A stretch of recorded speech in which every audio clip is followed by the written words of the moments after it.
Hello everybody, welcome back to another episode of your OGR as the Edmonton Oilers beat the Flames in Game 4 and walk away with a massive 5-3 victory, baby, and taking a demanding 3-1 series lead, baby. Holy shit, what is happening here, man? Like, seriously, what is happening right now? The Oilers are up 3-1 against the Flames when everyone in the world was telling us that we weren't able to beat the Flames. That it was not happening. We were going to lose against this team, and look at where we are right now.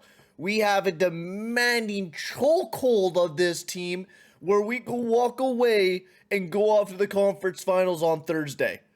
That is absolutely astounding to me right now here, boys, because I did not believe that this team was even going to make it out of this round, nor even the first round. Sometimes I'd even think it was going to make it out, but this team continues to prove me wrong, and they continue to push on as we got to see some great performances from Nuge.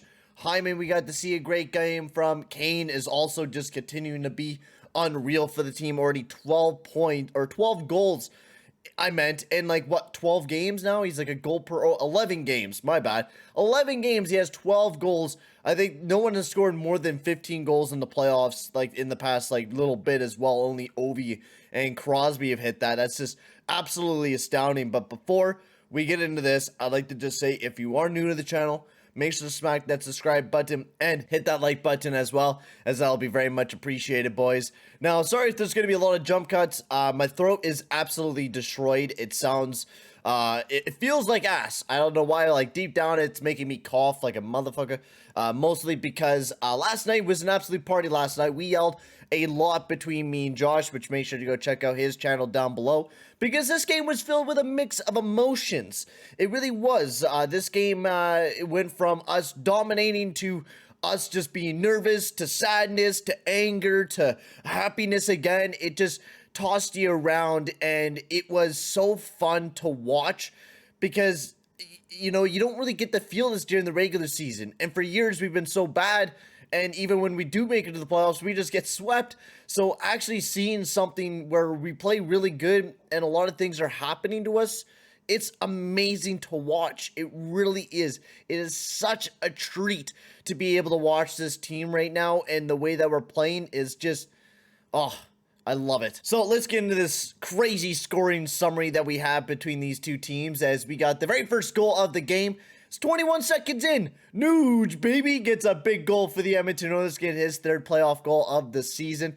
And while this was a weird one to say the least, Markstrom did not handle the puck very well. It bobbled on his stick. He hit it with the butt end of it, basically giving it right to Nuge, who buried it right into the empty net to put up the Oilers 1-0. And then we continued with our dominance because we played fairly well in this first period. We played way better than what the Flames did. Zach Hyman got his 7th goal of the season on the power play by a beautiful setup pass by McDavid. They almost fumbled this one up as Draisaitl kind of fanned on the pass, but he got it over to McDavid, and then McDavid just shoveled it right to the front of the net to let Hyman do the rest of the work and buried his 7th goal of the season, who Hyman just continues to go mad dog crazy against this Flames team and continues to be an absolute workhorse for us, as he just had another amazing game tonight as he got a big one for the Oilers. And then Evander Kane got his 11th goal of the season. This was a one where I thought McDavid, there should have been a penalty against the Flames. He got hauled down by Gabranson.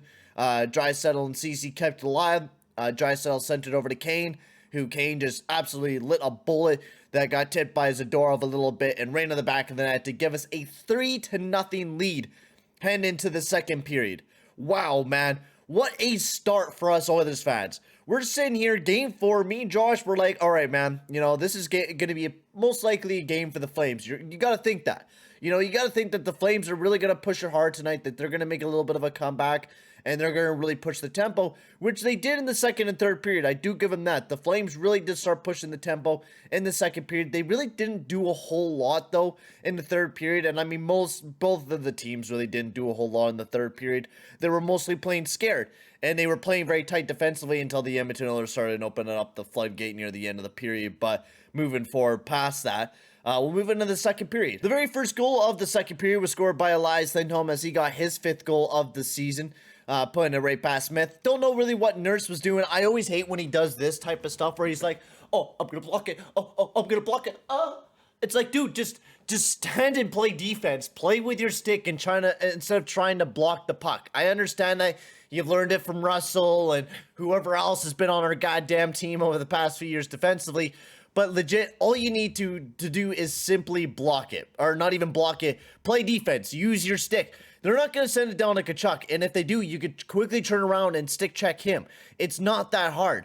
And I know, like, Lindholm was a little whiles away, but legit, you're screening your own goalie in this situation. And I also do blame Smith for a part of this as well. Because you can see Lindholm's body language slowly moving over, and Smith just hugged the post like you would not believe it. He would just not let go of it. So this is on both Nurse and Smith. Nurse should have done a little bit of a better job, you know, playing towards the puck, pressuring Lindholm instead of giving him all that time and space to be able to just take a shot. Maybe even one of our wingers should have been hard on him as well. But also, Smith should have been reading that Lindholm was moving over and was probably looking for that top left corner, and he left it wide open, and the Flames were able to get back within 2.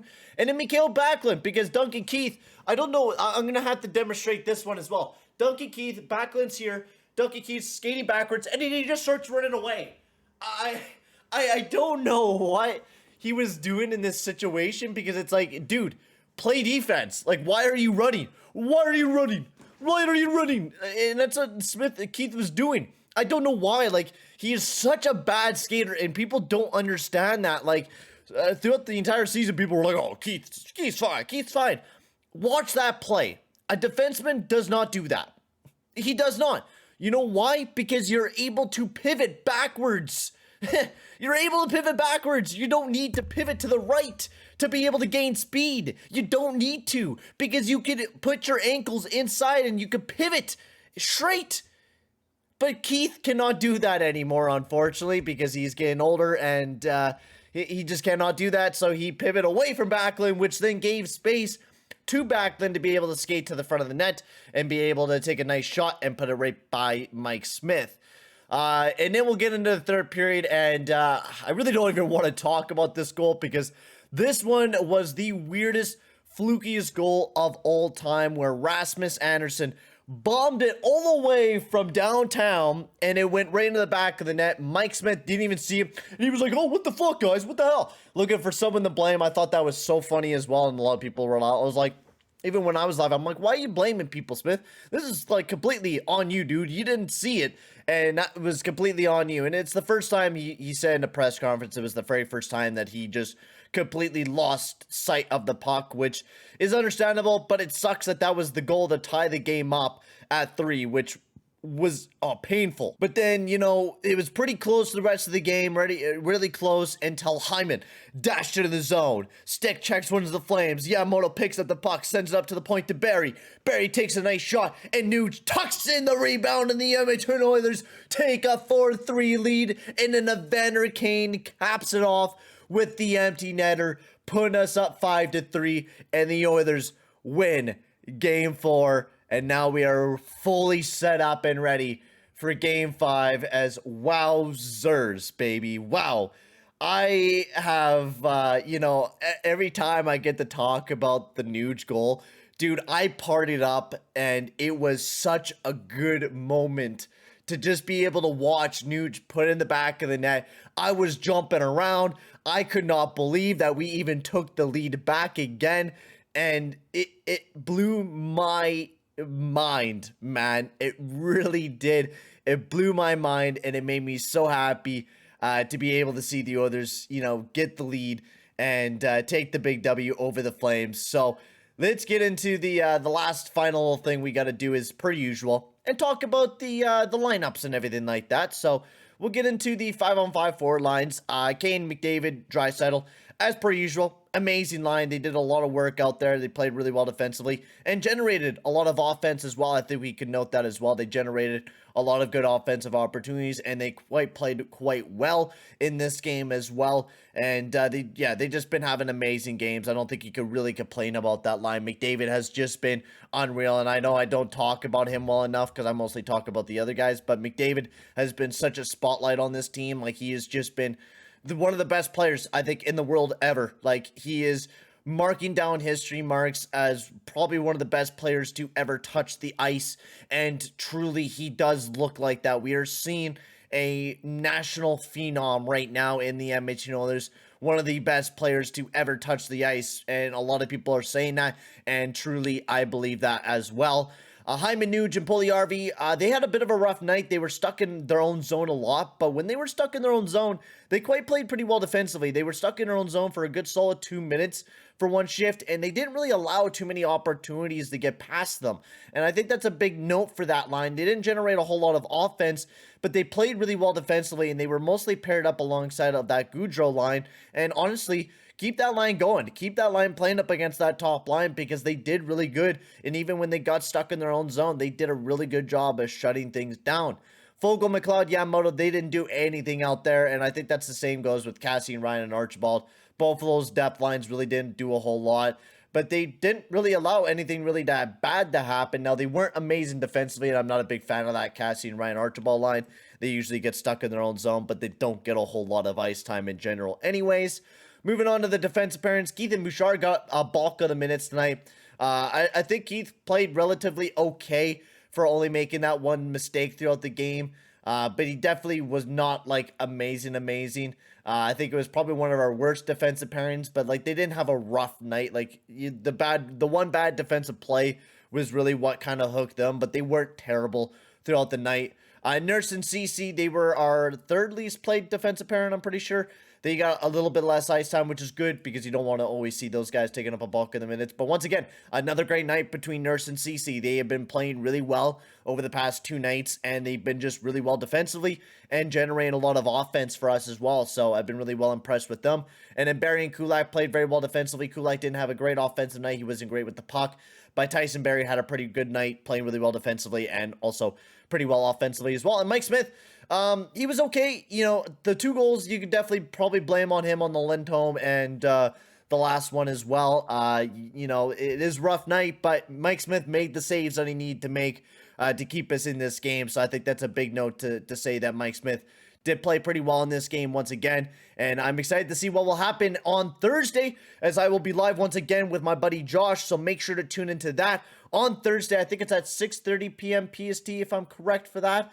So I will be live whenever the game is on. I will be live for it, so make sure to come and tune in. 6:30 p.m.